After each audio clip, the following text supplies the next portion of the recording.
როგორც მოსალოდნელი იყო, ქართულ ოცნებას არ მოეწონა ის, რაც მოისმინეს ჰელსინკის კომისიის ხდომაზე, შესაბამისად პირდაპირ დაიწყეს ლანძღვა მომხსენებლების, ვინც ძალიან დეტალურად და სიღრმისეულად მიმოიხილეს საქართველოში არსებული პოლიტიკური ვითარება. მათი სამიზნე განსაკუთრებით არის ლორა თორნტონი, მაკ-კეინის ინსტიტუტის წარმომადგენელი.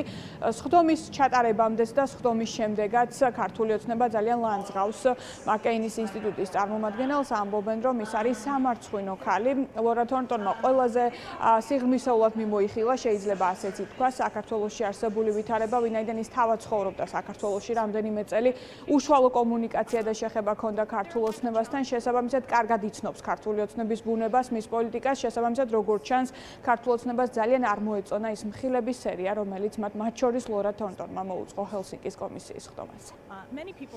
ну, რა თქმა უნდა, ეს იყო სამარცხვინო ხდომა, როგორც ჩვენ წინასწარ მეტყველებდით, სხვა შორის კონგრესმენები და სენატორები არ დაესწრნენ. ქალბატონი ლორა თორნტონი, მომხსენებელი, რომელიც გამოირჩევა ბატონი ტრამპის მიმართ ძალიან შეურაცხყოფელი განცხადებებით. ლორა თორნტონი, რომელმაც გადასცა გზამკვლევი რადიკალურ ოპოზიციას 2024 წლის არჩევნებამდე, რომ თუ ისინი წააგებდნენ არჩევნებს, მაინც პროტესტი უნდა გადაეყვანათ სამოქალაქო დაპირისპირებაში. ყოვლად გაფუჭებული და მავნებელი ქალბატონი, რომელიც რაღაცა აბსურდზე საუბრობდა, ჩვენ ყველანაირი სანქციებით ვერ გვაშანტაჟებენ და ყველაზე ნათელი მაგალითია, როდესაც ბატონ ბიძინა ივანიშვილს ომის დაწყებიდან, სულ რაღაცა 2 კვირაში თუ 3 კვირაში, დე ფაქტო სანქციები შეეხო და წოდომა შეუჩერეს რამდენიმე მილიარდ დოლართან, ხო?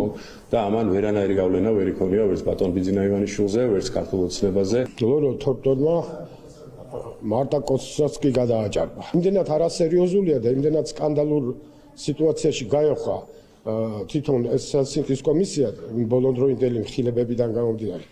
უკვე სენატორებმა და კონგრესმენებმაც კი ჩვენმა დაუძინებელმა მეგობრებმაც კი ვერ მოიცალეს, რომ ისულიყვნენ იქიდან მხარი დაეჭირათ, თქვათ, ამნაირი პერფორმანსებისათვის. პერფორმანსი ძაღლად არის, ნათქვამი, ამ მსგავსობისათვის, რაც იქ ხდებოდა. აი რა მნიშვნელობა იქნება ლორა თორნტონი რას ითქმის. ეს არის არასერიოზული ადამიანი, რომელიც აანონსებს საქართველოს კანონმდებლობის გვერდისავლას. არის ხარვეზი ბიძინა ივანიშვილის საქართველოსთვის? ბიძინა ივანიშვილმა იმდენი გააკეთა საქართველოსთვის, რომელიც არ ვიცი. ეთყობა თანამედროვეები ვერ შევაფასებ. ქართული ოცნებისთვის ეს ხდომა არის სამარცხვინო, თუმცა ბუნებრივია საპირისპიროს ფიქრობენ ოპოზიციაში და ხელისუფლების ოპონენტები ამბობენ, რომ ის გზავნილები, რაც გახმოვანდა ჰელსინკის კომისიის ხდომაზე, არის ძალიან მნიშვნელოვანი საქართველოსთვის. პირველ რიგში ისინი ფიქრობენ, რომ მნიშვნელოვანია იმის გაგება საზოგადოებისთვის, რომ ივანიშვილის არსებული პოლიტიკის და ავტორიტარიზმის დამყარების პირობებში შეერთებულ შტატებთან მოქმედ ადმინისტრაციასთან ურთიერთობები ვერანაირად ვერ გადაიტვირთება, რაც საბოლოო ჯამში საქართველოს აზიანებს, ვინაიდან რეგიონში ახალი ძალთა ბალანსი მყარდება და ამ პროცესებიდან სრულად არის შახსნილი საქართველო.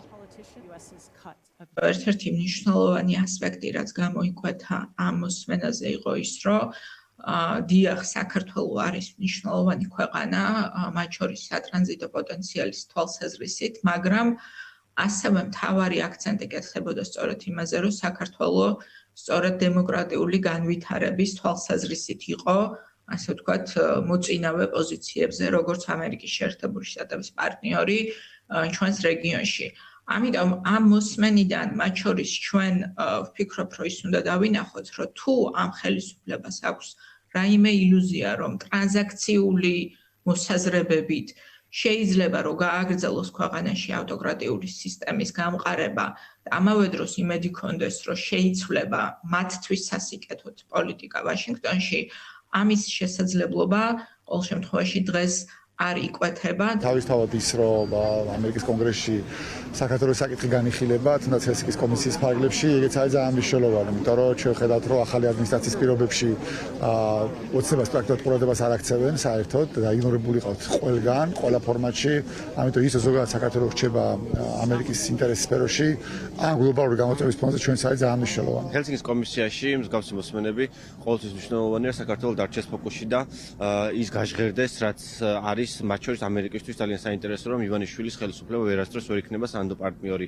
ამერიკისთვის და ნებისმიერი ტრანზაქციული ურთიერთობა, რომელიც შეიძლება ქართულ ოცნებასთან ჰქონდეთ ან სამომავლოდ ფიქრობენ, რომ შეიძლება დაიწყონ, ყველაფერი ფიასკოდ დასრულდება, ვინაიდან ივანიშვილი წარმოადგენს რუსულ ძალას საქართველოში და როგორც პუტინს არ ენდობიან, ისე ვერ უნდა ენდონ ივანიშვილსაც. ივანიშვილი როგორც მთავარი ხარვეზი საქართველოსთვის ეს და სხვა ძალიან მნიშვნელოვანი გზავნილები მოვისმინეთ ჩვენ ერთ საათიანის ხდომის დროს, რაც ოპოზიციას უჩენს განცდას და იმის მოლოდინს, რომ შესაძლოა მოქმედი ადმინისტრაციის პირობებშიც ივანიშვილის ხელისუფლების წინააღმდეგ სასანქციო პოლიტიკა გაფართოვდეს.